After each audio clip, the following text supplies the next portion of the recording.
This may not be everyone's sailing advice, but this is my advice. Don't sell your house. And here's why. This is Family Sailing Vlog. You can subscribe to our channel on YouTube. Hey guys, in this video I want to talk about why you don't need to sell your house to buy a sailboat. Okay, so bear with me for a minute. For some people, financially, the only way to buy a sailboat is to sell your house. It might be your biggest asset that you have, where you have equity, and it might be a possibility.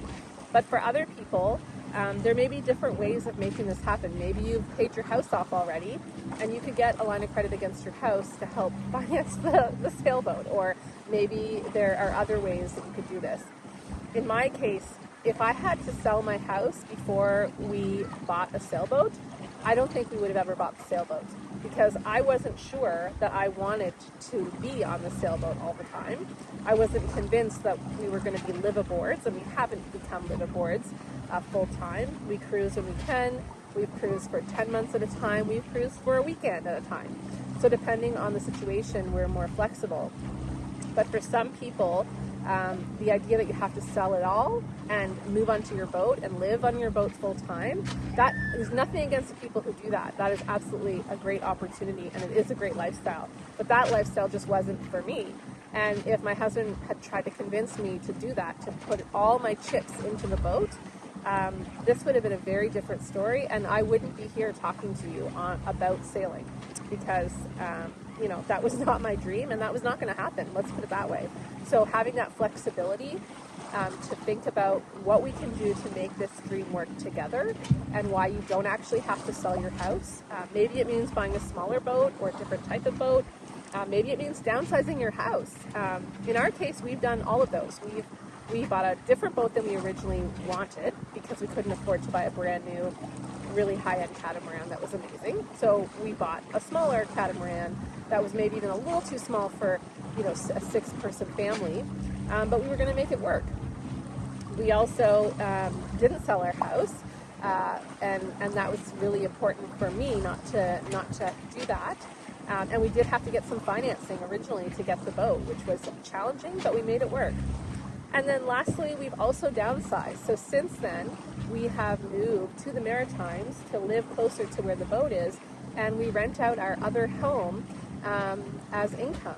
And so that's a different way of doing it too, where we live in a much less expensive home, and we have the boat. So the equivalent of our house we live in and the value of the boat is about what a more expensive house would be in a bigger city in Canada. And so we've chosen this lifestyle in order to have the flexibility, and we have our other home that we rent out as an income source as well. So I just want to, invite you to think creatively about the financing side of things. Sometimes it feels like there's this pressure to just sell everything and move on board, and that is awesome if you can do it. In my case, if I'm totally honest with you, I couldn't do that. I was pregnant, and we had a baby on the way. I was on bed rest. We had 3 other children, depending on how you count all of our children, because we have bio kids, foster, adoption, all that kind of stuff. And it just wasn't a reality for me. Like, it just wasn't realistic that we were going to sell everything and move full-time on the boat.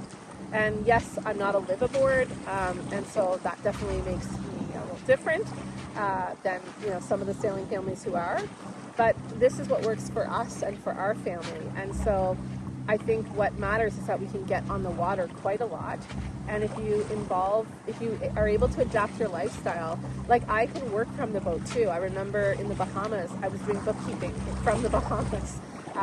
We have a discussion one time about our hotspot that we would use to be able to get reception in the Bahamas. So there are ways to creatively make it work, to be able to be on the boat.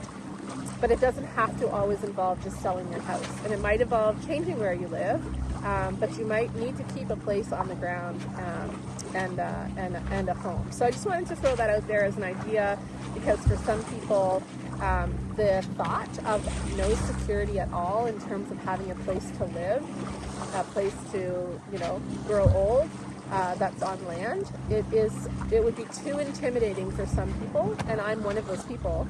It would be too intimidating that I wouldn't have pursued this dream. So if you're serious about the dream, you need to be serious about being flexible about what that might look like, and it might mean that you don't sell your house. Those are my thoughts for today. Thanks for watching. Please like, share, and subscribe.